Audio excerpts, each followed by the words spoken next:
नमो हरिहंसाणं नमो सिद्धाणं नमो आयर्याणं नमो वज्रायाणं नमो लोये सर्वसाय जिन स्वानुभूति से गिरी मम स्वानुभूति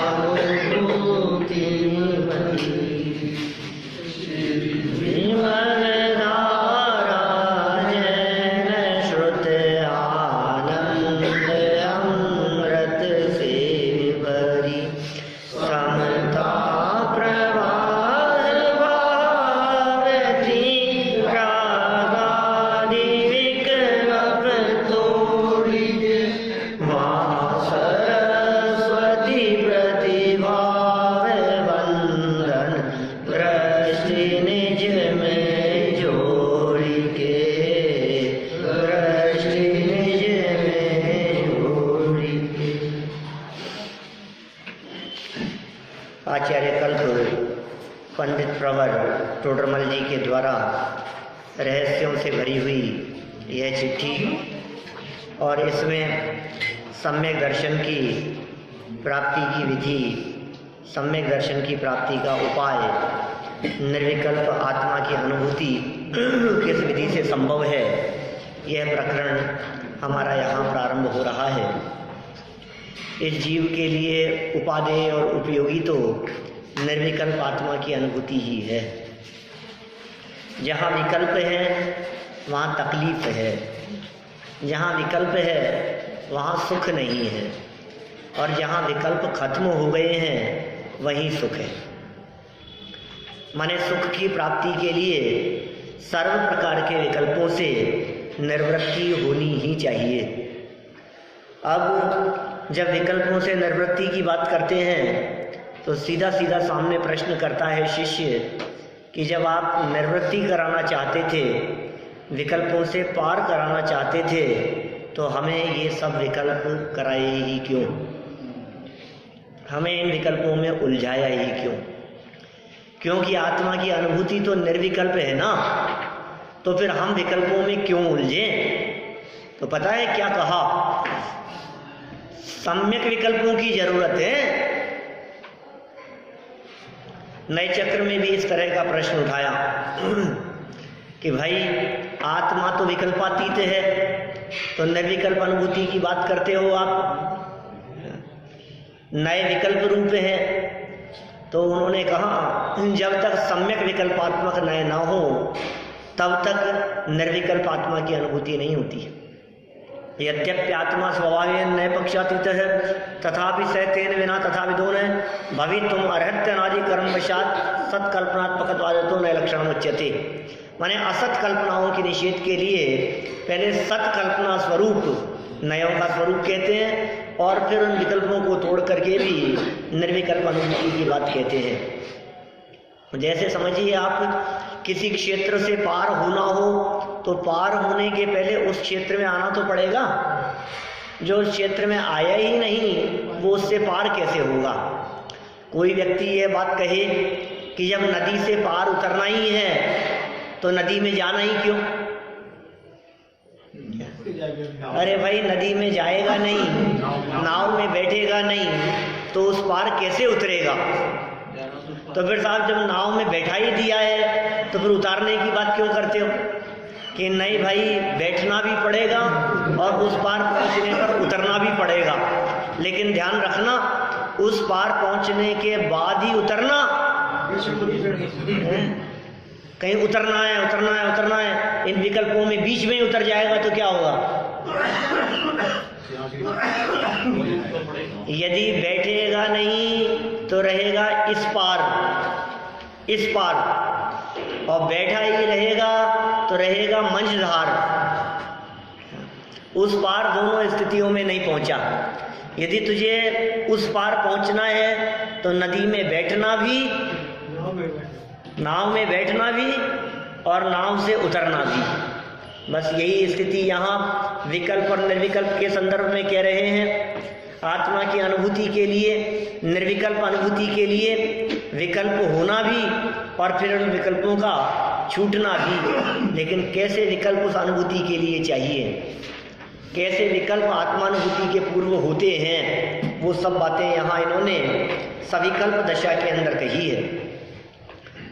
यद्यपि सम्यक दृष्टि ज्ञानी जीवों के विषय कषाय संबंधी विकल्प भी होते हैं, किंतु उनसे बुद्धिपूर्वक छूटता है और देवगुरु धर्म, वस्तु स्वरूप का विचार, दो द्रव्यों की स्वतंत्रता, प्रत्येक द्रव्य और कण कण स्वतंत्र है, इस स्वाधीनता का विचार जब उन ज्ञानी जीवों के अंदर में वर्तता है तो वे ज्ञानी जीव शुभ विकल्पों में आ जाते हैं और फिर उन शुभ विकल्पों से भी ऊपर उठकर निर्विकल्प आत्मा की अनुभूति होती है।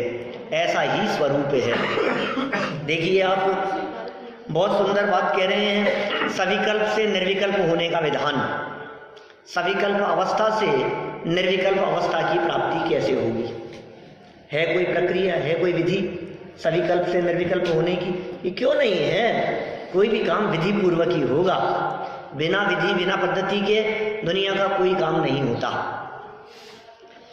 वही सम्यक्त्री जीव जो सविकल्प दशा में शुभाशुभ रूप परिणमन कर रहा था, वही सम्यक्त्री जीव जिसके अशुभ भाव और शुभ भाव भी चल रहे थे, आत्मानुभूति से बाहर निकलने के उपरांत सम्यक्त्री है, आत्मानुभूति से बाहर आ गया है।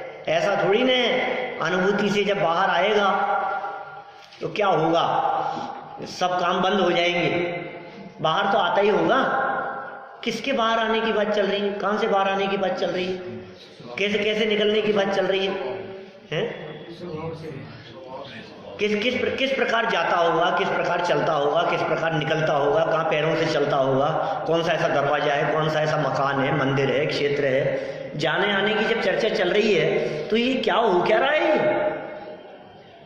जिन लोगों को विशेष सूक्ष्मता से अभ्यास नहीं है उन्हें निश्चित रूप से इस प्रकार के प्रश्न खड़े होते होंगे, ये कहाँ जाने की बात कर रहे हैं और कहाँ से बाहर आने की बात कर रहे हैं, कौन सा अंदर जाना है और कौन सा बाहर आना है। भाई, तुम्हें जाना आना कहीं नहीं है। तुम तो जहाँ, जिस देश में, जिस वेश में, जिस हाल में, जिस परिस्थिति में जैसे बैठे हो वैसे बैठे बैठे बस हमारा जो उपयोग है, सच में उपयोग के जाने को जाना कहते हैं और उपयोग के लौटने को लौटना कहते हैं। कभी कभी हम इस प्रकार के प्रयोग नहीं करते।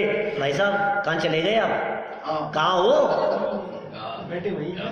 क्या आप सामने बैठे हुए व्यक्ति से आप ऐसी बात भी तो कह देते हैं, कहाँ हो आप? कहाँ हो मतलब यहीं तो बैठे हैं। कहाँ हो का क्या मतलब है? कहाँ होगा मतलब ये है आपका ध्यान कहाँ है, आपका उपयोग कहाँ है, आपका चित्त कहाँ है, आपका मन किधर चला गया है। इसी को तो जाना कहते हैं। यही नहीं, यही हूँ एकदम। आप चेहरा देख करके पता लग जाता है कि उपयोग यहाँ नहीं है, कहीं और चला गया। प्रेजेंट बॉडी और एब्सेंट माइंड। तो ये माइंड एब्सेंट नहीं हो, ये अपने में जाए। अपना जो उपयोग है, अपना जो ज्ञान है, जो दौड़ता है पंचेंद्रिय विषय भोगों की तरफ, जो दौड़ता है जगत के पदार्थों की तरफ इधर उधर, वो बाहर में दौड़ता हुआ उपयोग, बाहर में दौड़ती हुई ज्ञान की पर्याय, बाहर में दौड़ती हुई श्रुत ज्ञान की वो पर्यायें, वो बाहर से सिमट कर जब अपने स्वभाव की तरफ आती है तो उसको कहते हैं आना। और अपने में जाकर जब वो अपने में ही समा जाती है,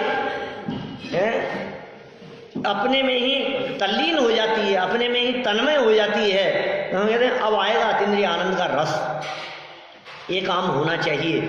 इसलिए कहीं बाहर में मत जाओ, अपने में आ जाओ। बाहर के संसार में क्यों ढूंढे है सहारा, तेरे सागर का तेरे भीतर है किनारा, किनारा। बाहर में कहाँ सहारा ढूंढता है, बाहर में कहाँ तलाशता है, बाहर में कहाँ खोजता है? तेरे सागर का तेरे भीतर ही है किनारा। तुम गुण हंस तुम ही सरवासी, वचन जाल में लेत न फांसी। संतलाल जी कभी कहते हैं तुम्हारे गुण रूपी हंस तुम्हारे रूपी सरोवर में ही रहते हैं, आत्मा रूपी सरोवर में ही रहते हैं, वचनों में और विकल्पों में पकड़ में नहीं आ सकते। जब विकल्प टूटते हैं तो निर्विकल्प अनुभूति होती है। अनुभूति की विधि है ये। बुद्धिपूर्वक क्या करें कि साहब हम क्या काम करें, ये बताओ आप। तो आप ये बताओ हम करें क्या, वो कैसा आनंद है, उस आनंद की महिमा की चर्चा तो हमने अनेक बार की है आपसे। वो आनंद कैसा है? सो इंद्र नाग नरेंद्र वाह हेमेंद्र के नाही कहो। अहमिंद्रों के नहीं है, नाग नरेंद्र के नहीं है, बोलो आप वैभव संपन्न लोगों के नहीं है। बाहर में तीव्र पुण्य का उदय हो, सातिशय पुण्य का उदय हो और सर्व प्रकार की अनुकूलताएं हो, तो वो आनंद नहीं है जो आनंद सम्यक दृष्टि ज्ञानी जीव को अपने स्वभाव के अवलंबन से होता है। संयोगों में सुख नहीं है, बाहर में सुख नहीं है, परिस्थितियों में सुख नहीं है। ये जीव सुखी होने के नाम पर परिस्थितियों को बदलता रहता है, संयोगों को बदलता रहता है, उनकी उठापटक में लगा रहता है। ये हटाओ, ये हटाओ, ये मुझे पसंद है, ये आने दो और ये हटाओ, ये नहीं, इसको हटाने सटाने में उड़ जाए। किसके नाम पर? सुखी होने के नाम पर। ये कह रहे हैं हाँ भाई साहब सुनो, न किसी बाहरी पदार्थ को हटाने से सुखी होता है, न उसे सटाने से, अपने नजदीक लाने से सुखी होता है। ये बाहरी पदार्थ मेरे नहीं है, इस अभिप्राय पूर्वक आत्मस्वरूप में लीनता होने पर सच्चा सुख प्रकट होता है। ये विधि है। इस विधि से आपको दृष्टि को बाहर से हटाना पड़ेगा, उपयोग को अपने में लाना पड़ेगा। सुख के लिए बाहर में भटकना नहीं। सर्व प्रकार की भटकन जहां रुक जाए उसका नाम सच्चे सुख की प्राप्ति का मार्ग मिलना है। कैसा सुख होता होगा वो? तरसते लोग मनुष्य जन्म प्राप्त करने के लिए तरस रहे हैं, देवगति के जीव। वो कैसा सुख होता होगा? वो कैसा सुख होता होगा जो महलों में नहीं है और जंगल में है? वो कैसा सुख होता होगा जो सुंदर सुंदर गहने जेवरों में नहीं है, मुकुट में नहीं है, हार मुकुट मालाओं में नहीं है? वो कैसा सुख होता होगा बोलो जो इन सबके त्याग देने में है? ये कैसा सुख है जो भोग में नहीं त्याग में है? कैसे सुख की बात कर रहे हैं? सब कुछ इकट्ठे कर लो आप। क्या कंकड़ पत्थर पर मुग्ध हुआ, चैतन्य खजाना भूल गया। बोलो बहुमूल्य जगत का वैभव यह क्या हमको सुखी बना सकता। सुखी होने के नाम पर क्या क्या नहीं किया हमने, सुखी होने के लिए हमने क्या क्या नहीं किया। घर में सर्व सुविधाएं, एसी लगा लिए, हीटर लगा लिए हैं, सब एक एक सुविधाएं देखो आप, रेफ्रिजरेटर है, ये है, वो है, बड़े बड़े ऐसे होम थिएटर बना दिया घर में। काय के लिए? सुखी होने के लिए। सुखी होने के लिए। फिर आकुलता फिर भी बनी रही, क्या कारण जान नहीं पाया। मैं जान ही नहीं पाया।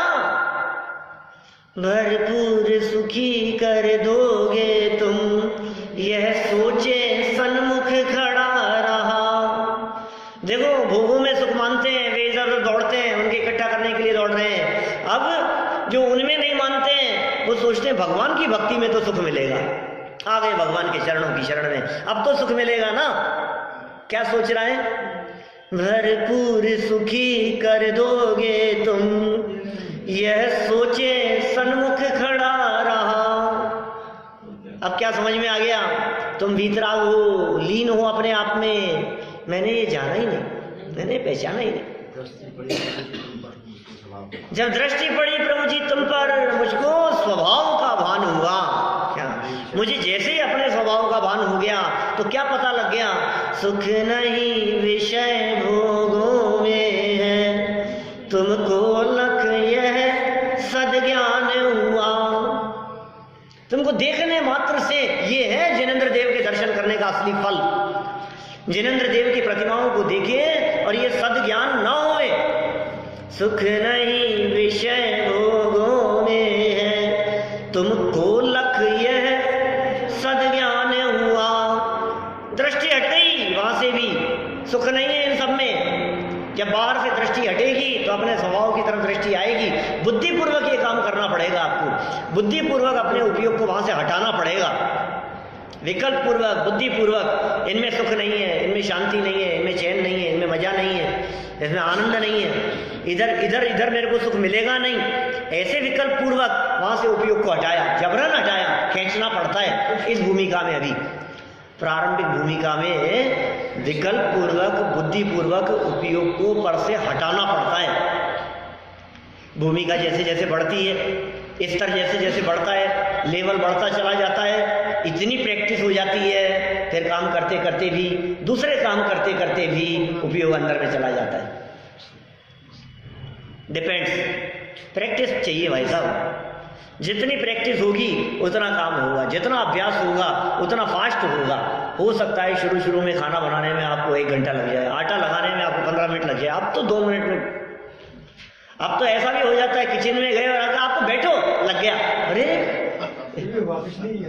अभी तो हुआ कुछ नहीं है। क्या किस दम पे कहते हो आप कि प्रैक्टिस है, इतना अभ्यास है, फटाफट होता है सब काम। क्या ये किया, वो उधर, ये इधर, बस फटाफट फटाफट सब हो गया।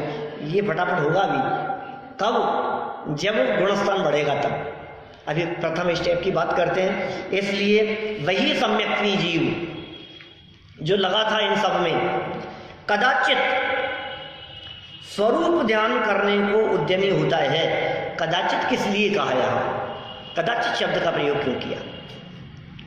ये कदाचित शब्द का प्रयोग इसलिए कर रहे हैं कि वो निर्विकल्प अनुभूति सदाकाल नहीं होती, इसलिए कदाचित। सविकल्प दशा तो बहुत लंबे काल के लिए चलती है, सविकल्प दशा तो निरंतर वर्त रही है उसके, ठीक है ना। और निर्विकल्प अनुभूति कदाचित होती है, लेकिन ध्यान रखना, निर्विकल्प अनुभूति कदाचित होने के बावजूद भी सविकल्प दशा में भी वो आनंद की धारा शुद्ध परिणति की वजह से निरंतर कायम रहती है। होगी सविकल्प दशा जब भी जैसी होगी, क्या फर्क पड़ता है उसमें, लेकिन आनंद की धारा बराबर चल रही है सविकल्प दशा के काल में भी। निर्विकल्प अनुभूति आएगी, आनंद विशेष होगा। इसीलिए तो सविकल्प दशा आने पर निरंतर निर्विकल्प दशा के लिए प्रयत्नशील रहते हैं। यदि उस सविकल्प दशा का आनंद और निर्विकल्प दशा का आनंद दोनों एक समान हो जाए, मान लो सविकल्प दशा और निर्विकल्प दशा दोनों में आनंद एक समान हो जाए, तो फिर ये निर्विकल्प होने का प्रयास क्यों करें? और यदि इन दोनों अवस्थाओं में सम्यक्त्व एक समान न हो तो अनुभूति से बाहर आने पर सम्यक्त्व छूट जाए। इसलिए सविकल्प दशा हो या निर्विकल्प दशा हो, सम्यक्त्व में कोई भेद नहीं है। देखो ये जो सूत्र है ना, ये सूत्र अपने उपयोग में रखना सब। सविकल्प अवस्था हो या निर्विकल्प अवस्था हो, दोनों ही अवस्थाओं में सम्यक्त्व में किसी प्रकार का अंतर नहीं है, श्रद्धा में कोई भेद नहीं है, ठीक है। सविकल्प अवस्था हो या निर्विकल्प अवस्था हो, दोनों ही अवस्थाओं में ज्ञानी की बात चल रही है भाई, चतुर्थ गुणस्थानवर्ती की बात चल रही है, पंचम गुणस्थानवर्ती आगे के गुणस्थानों की बात चल रही है। सविकल्प अवस्था हो या निर्विकल्प अवस्था हो, दोनों ही अवस्थाओं में शुद्ध परिणति में कोई अंतर नहीं है, ठीक है। अच्छा, अब आगे सविकल्प दशा में विकल्प सहित दशा है, अनेक प्रकार के विकल्प हैं। सविकल्प दशा में शुभाशुभ रूप दशा है और तत्संबंधी कर्मों का आश्रव बंध भी है, और निर्विकल्प दशा में शुद्ध उपयोग है। ऐसा कह सकते हैं, सविकल्प दशा में आनंद कायम है और निर्विकल्प दशा में अनुभूति है। अनुभूति और आनंद इन दोनों में भेद कर दो। क्या कहा? अनुभूति और आनंद, इनमें भेद करो थोड़ा सा। हाँ, आनंद शुद्ध परिणति जनित है और अनुभूति शुद्धोपयोग। ऐसे दो भेद कर दिए अपन ने। जब आत्मा की अनुभूति की बात करें तो समझना शुद्ध उपयोग है, जब आनंद की बात करें तो वो आनंद शुद्ध उपयोग में भी है। क्या? आनंद तो शुद्ध उपयोग में भी है, लेकिन बाहर निकलने के बावजूद भी वो आनंद मेंटेन है।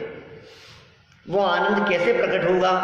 तो कहा अब कदाचित वो व्यक्ति जो शुभाशुभ विकल्पों में था, वो सम्यक दृष्टि ज्ञानी जीव, वो स्वरूप ध्यान करने को उद्यमी होता है।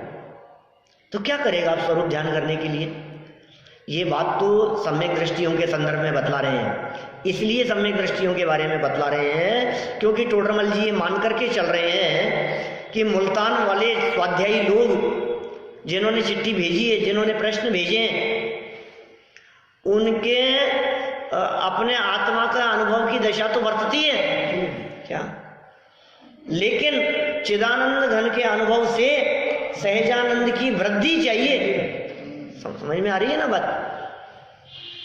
पीछे कई दिन चर्चा की अपन ने इस लाइन के बारे में।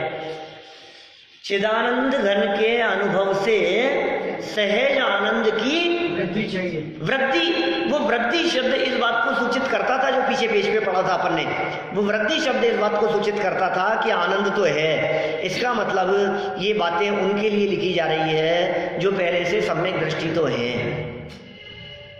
लेकिन समझना, जो जीव सम्यक दृष्टि हो या जो जीव मिथ्या दृष्टि हो, दोनों ही जीवों के, या समझिए प्रथम भूमिका वाला सम्यक दृष्टि जीव और सम्यक तो सन्मुख मिथ्या दृष्टि जीव, दोनों ही जीवों के आत्मानुभव की विधि और प्रक्रिया एक समान ही है। इसलिए अपने लिए महत्वपूर्ण है ये प्रकरण। क्या क्या कह रहा हूं मैं? तो वापस सुनना ध्यान से बात। मैं ये कह रहा हूं चौथे गुणस्थान से ऊपर गए, पंचम गुणस्थान में आ गए, छठवें सातवें गुणस्थानवर्ती हो गए। अब उनके शुद्धोपयोग की पोजीशन क्या है?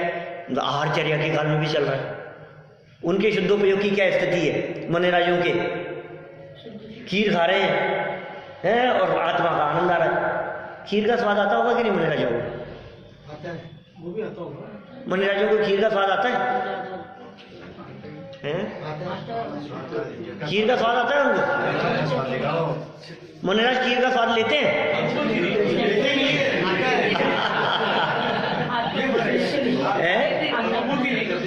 लेते नहीं है क्या?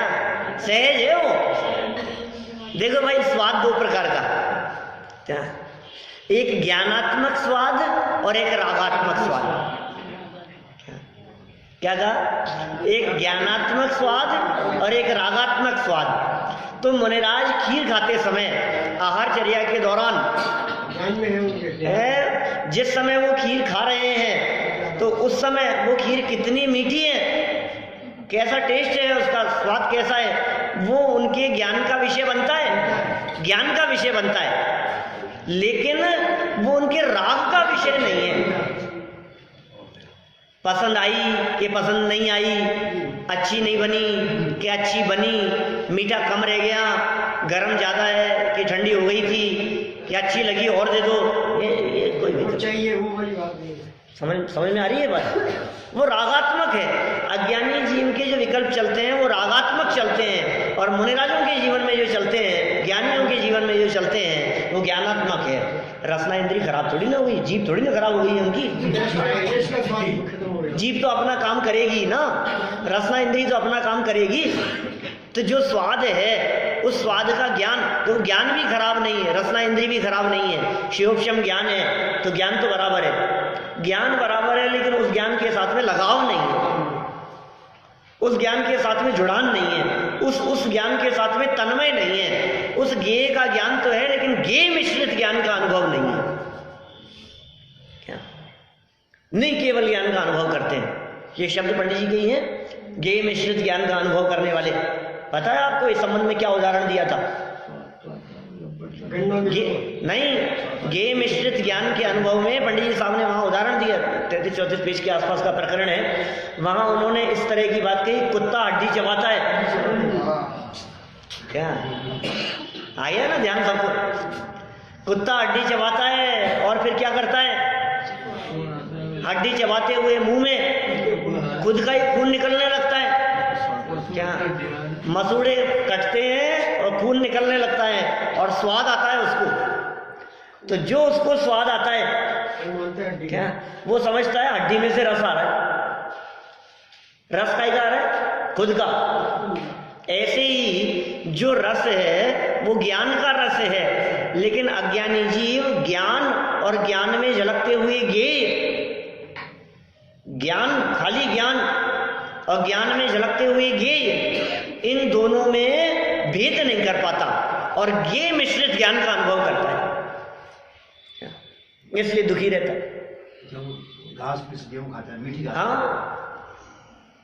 घास मिश्रित गेहूं खाए तो कैसा स्वाद हो, कैसा स्वाद आए, ऐसे ये मिश्रित ज्ञान का अनुभव करता है। जो भी पदार्थ झलक रहे हैं उनके साथ में तन्मय होकर के, तादाद में होकर के, एक रूप होकर के, जो झलकन है उसको झलकन नहीं समझ रहा है, जो झलकन है उसको मैं रूप समझ रहा है, मैं मान रहा है, ये इसकी तकलीफ का कारण है। मुनि राजाओं को ऐसी तकलीफ नहीं होती, ज्ञानियों को ऐसी तकलीफ नहीं होती। चलो ये बात तो कही हमने किन के बारे में, मुनि भूमिका के संदर्भ में। अभी चर्चा करो चौथे गुणस्थान की। महीनों में कभी आत्मा का अनुभव होवे तो क्या होगा, वही प्रक्रिया सम्यक दर्शन की प्राप्ति के लिए प्रथम भूमिका वाले ने या सम्यक तो सन्मुख मिथ्या दृष्टि जीव ने जिस विधि से सम्यक दर्शन की प्राप्ति की थी, जो प्रक्रिया, जो प्रोसेस इसकी हुई थी, बस उसी तरह की प्रक्रिया और प्रोसेस बाहर में उन सम्यक दृष्टि ज्ञानी जीवों के भी पुनः आत्मानुभूति के लिए होती है। लेकिन इतना फर्क है, समझना कितना फर्क, कि यहाँ जो 5 लब्धियों की बात कही थी मिथ्या दर्शन से सम्यक दर्शन के लिए, वो वहां नहीं है। मिथ्या दृष्टि जीव को सम्यक दर्शन की प्राप्ति के लिए जो करण लब्धि आदि की बात कही, जो अंत्य गुड़ा गुड़ी सागर प्रमाण और 4 आवश्यक प्रायोग्य लब्धि के काल में, फिर करण लब्धि के काल में, फिर अधेयकरण, अपूर्वकरण, अनिवृत्तिकरण, ये तो कर्णानुयोग की बातें हैं।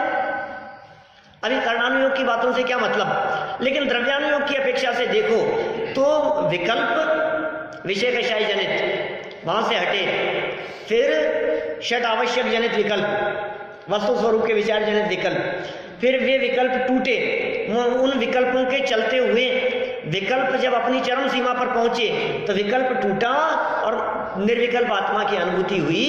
यह काम सम्यक दृष्टियों के भी महीनों में कई बार होता है, और मिथ्या दृष्टि जीव को भी यही काम करना होता है सम्यक दर्शन की प्राप्ति के लिए।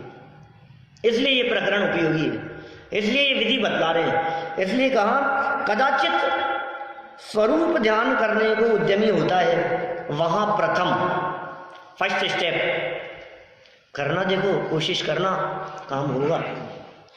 आप अभ्यास करेंगे तो काम क्यों नहीं होगा।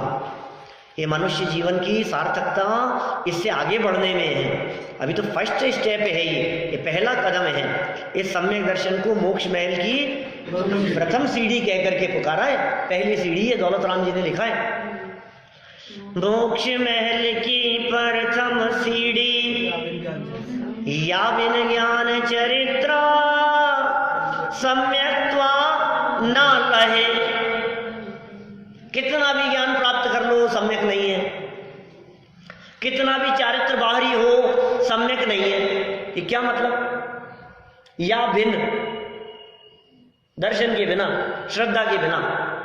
मोक्ष महल की प्रथम सीढ़ी सम्यक दर्शन, या बिन ज्ञान चरित्रा सम्यक्ता ना लहे, सो दर्शन धारो भव्य पवित्रा। क्या ऐसा सम्यक दर्शन जिसके हो जाने पर आपका सर्व ज्ञान सम्यक ज्ञान हो जाएगा, ऐसा सम्यक दर्शन जिसके होने पर आपका चारित्र सम्यक चारित्र कहलाएगा, और उस सम्यक दर्शन के बिना आपका ज्ञान और चारित्र सब मिथ्या हो जाएगा। इसलिए हे भव्य जीव, उस सम्यक दर्शन की प्राप्ति का प्रयास करो। उसके लिए पहला कदम का कैसे बढ़ेगा, तो का प्रथम सर्वप्रथम वेद विज्ञान स्वपर का करे। ये वेद विज्ञान करो, स्व और पर तो बहुत बारीकी से वेद विज्ञान करना पड़ेगा। टोडरमल जी साहब ने लिखा 225 पेज पर, अपना अंश पर में मिलाता है और पर का अंश अपने में मिलाता है। क्या जीव अजीव तत्व के अन्यथा स्वरूप के संदर्भ में 225 पेज पर उन्होंने बात लिखी, अपना अंश पर में मिलाता है और पर का अंश अपने में मिलाता है। बोले यही तो इसकी भूल है जीव अजीव तत्व के संदर्भ में। जीव को जीव जान, अजीव को अजीव जान, दोनों को यथार्थ रूप से पहचान।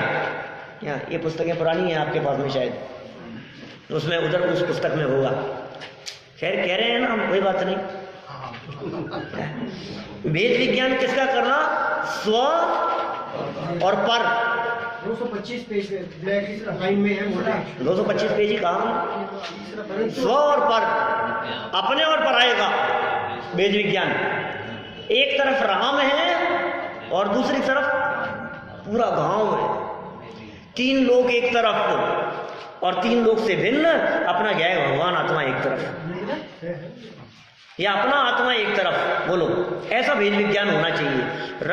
अपना अंश पर में नहीं मिलाना, पर का अंश अपने आप में नहीं मिलाना, किसी भी पर पदार्थ में निज बने की कल्पना नहीं करना। कौन कौन भिन्न है क्या, सबसे वेद विज्ञान। सायंकालीन हमारी चर्चा चलती है अभी तत्वार सूत्र 9वें अध्याय के संदर्भ में, और उस चर्चा में 12 भावनाओं की चर्चा चल रही है। 12 अनुप्रेक्षाएं बतलाने वाला सूत्र चल रहा है। उस सूत्र में कल बात कही हमने, बहुत दिनों से, कोई 15-20 दिन से चर्चा चल रही है इन 12 भावनाओं के संदर्भ में। तभी तो हम आश्रम भावना तक पहुँचे।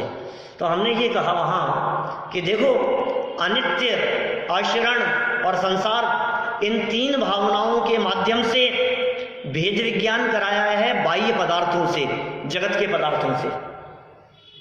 उनसे दृष्टि हटाओ। सारे जगत के पदार्थ अनित्य हैं, आश्रण है। संसार माने सुख नहीं है, विषय भोगों में, बाहरी संसाधनों में, सुविधाओं में, उनमें सुख नहीं है। सबसे दृष्टि हटाओ, अनित्य, आश्रण, संसार। फिर एकत्व और अन्यत्व भावना के माध्यम से स्त्री पुत्रादिक के साथ में भेद विज्ञान कराया। अनित्य, आश्रण, संसार भावनाओं के माध्यम से बाहरी पदार्थों से भेद विज्ञान कराया। एकत्व और अन्यत्व भावना के माध्यम से स्त्री पुत्रादिक से भेद विज्ञान कराया, और अशुचि भावना के माध्यम से शरीर से भेद विज्ञान कराया। ये स्टेप बाय स्टेप चल रहे हैं ना आगे। फिर आगे आश्रमों से भेद विज्ञान कराते हुए संवर निर्जरा तक पहुंचाएंगे। ये प्रक्रिया है। तो सबसे पहले तो पर से दृष्टि हटे, हमारा सुख इनमें नहीं है, इनसे हमारा कुछ लेना देना नहीं है। सबसे पहले वहां से हम हट गए, उनसे कुछ लेना देना नहीं है, वो पर हैं कि नहीं सब ये तो अपने हैं ना, बच्चे तो अपने ही हैं, परिवार तो अपना ही है। जहां देह अपनी नहीं, फिर अपने अपने कह रहे, ये शरीर अपना नहीं है, ये अपने, ये कैसे होगा? तन से जिसका एक नहीं हो, सुततीय मित्रों से कैसे, शर्म दूर होने पर तन से रोम समूह रहे कैसे। सबसे हट गया। स्त्री पुत्रादि नहीं है भैया, नहीं है। क्या अपने अपने सुख को रोवे पिता पुत्र द्वारा, तू भिन्न है, वो भिन्न है। क्या जल पे यो चेतन मेला, पे भिन्न भिन्न नहीं भेला। तो प्रकट प्रकट प्रकट, क्या जुदे धन धामा क्यों है एक मिली, सुत रामा। पत्नी पुत्रादिक के साथ में तू क्यों मिल रहा है, क्यों एक में हो रहा है? क्या शुभ अशुभ कर्म फल जेते भोगे जिए, अकेले ही भोगना पड़ता है। सबसे भेद विज्ञान कराओ, सबसे दृष्टि हटा दो, वो अपने नहीं है। थोड़े समय के लिए साथ है, कोई बात नहीं। अपने नहीं है का अर्थ ये नहीं है कि तुम उनसे परायों जैसा व्यवहार करो। क्या समझ में आ रही है बात? हमने कहा अपने नहीं है, क्या चौपट करा दी। अभी बोलते कि भाई अपने आप आ जाना, मैं तो जा रहा हूँ। ऐसा नहीं चलेगा। अपने नहीं है बात बराबर है, लेकिन ये अपने नहीं है, ये मान्यता तो बदले नहीं और बाहर में व्यवहार बदले तो निश्चय वासियों जैसी दशाएं, व्यवहार वासियों जैसी दशाएं, उभय वासियों जैसी दशाएं। बदलना था अभिप्राय और बदल रहा है भाषा। क्या मान्यता बदलनी चाहिए थी, अभिप्राय बदलना चाहिए था। अभिप्राय और मान्यता तो बदली नहीं, भाषा बदल रहा है, प्रवृत्ति बदल रहा है, भेष बदल रहा है। सूट से कुर्ते पजामे में आ गया, कुर्ते पजामे में से चादरा ओढ़ने लग गया और चादरा उतार करके और महाराज बन गया। वेश बदलने से नहीं चलेगा काम। वेश बदलने के साथ साथ अभिप्राय बदले, मान्यता अंदर से बदले तो काम चलेगा। तो अपने नहीं है ये अंदर में श्रद्धान, और उसके बाद में जो संयोग हैं भूमिका अनुसार जितना राग वर्तता है उस राग के अनुसार बाहरी प्रवृत्ति भी हुए बिना नहीं होगा। तो चलो उनसे भेद विज्ञान करा। अब ये शरीर तेरे अनुसार चलता नहीं है, इसलिए तेरा नहीं है। दृष्टि हटा यहां से, शरीर से दृष्टि हटाओ। फिर क्या करें, उसके आगे बताया उन्होंने कैसे कैसे करना है भेद विज्ञान। देखो पढ़ो लाइन आगे क्या लिखते हैं। भेद विज्ञान क्या करना है, सबसे पहले फर्स्ट स्टेप है साहब भेद विज्ञान, इसके बिना काम नहीं चलेगा। सबसे पहले ये तो पहचानो मैं कौन हूं। जिसने यही नहीं पहचाना कि मैं कौन हूं और मुझे सुखी होना है, अरे मैं हूं कौन जिसको सुखी होना है, मैं हूं कौन, मेरा स्वरूप क्या है, ये भेद विज्ञान फर्स्ट स्टेप है। प्रथम भेद विज्ञान स्व और पर इनका करे। कौन स्व और कौन पर, तो इन्होंने कह दिया नौकर्म, द्रव्य कर्म और भाव कर्म, ये तो है पर। और केवल चैतन्य चमत्कार मात्र अपना स्वरूप जाने। अभी वेद विज्ञान की बात कर रहे हैं, वेद विज्ञान माने ज्ञान की बात कर रहे हैं। अभी भेद विज्ञान माने यहाँ विकल्पात्मक दशा की बात कर रहे हैं। अभी भेद विज्ञान माने ये मैं हूँ, ये पर है, ऐसा जो विकल्प खड़ा हो रहा है ना, ये पर को इसको अलग खाते में करो, इसको अलग खाते में करो, ये अपने खाते में है, ये पराये खाते में, ये ऐसा भेद विज्ञान।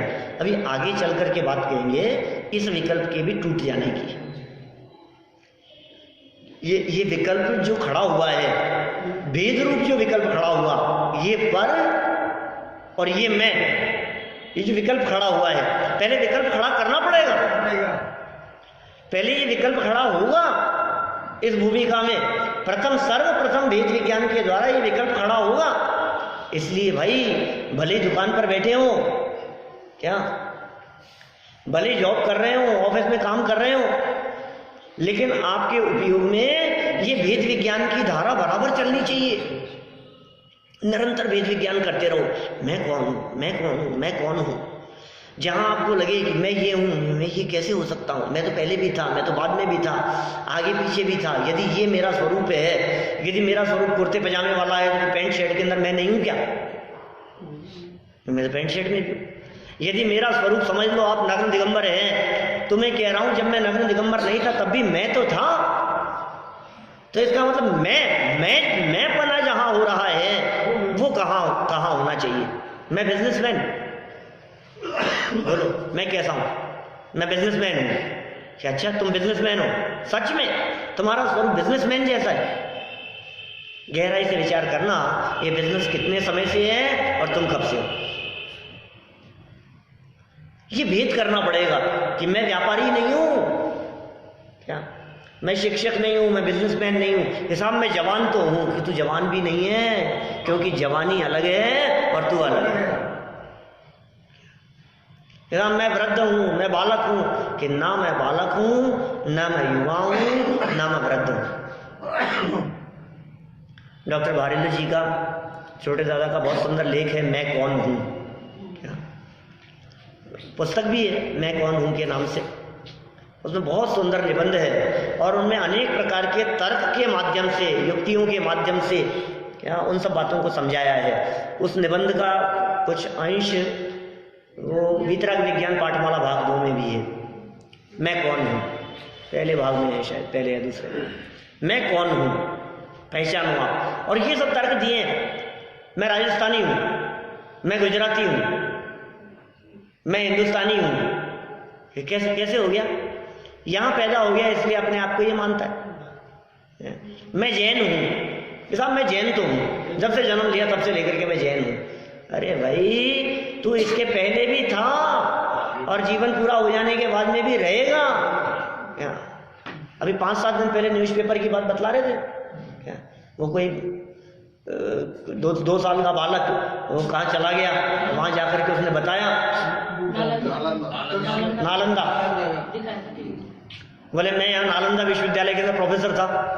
वो 2 साल का बच्चा कह रहा है, खुद का नाम बतला रहा है, कब 7वीं-8वीं शताब्दी का, 1200-1300 साल पहले की वो पूरी घटना का उल्लेख कर रहा है वो बालक। 800 साल पहले, 12वीं शताब्दी का, 820 साल पहले की बात बतला रहा है वो बालक। कौन 2 साल का, तो वो था क्या नहीं पहले,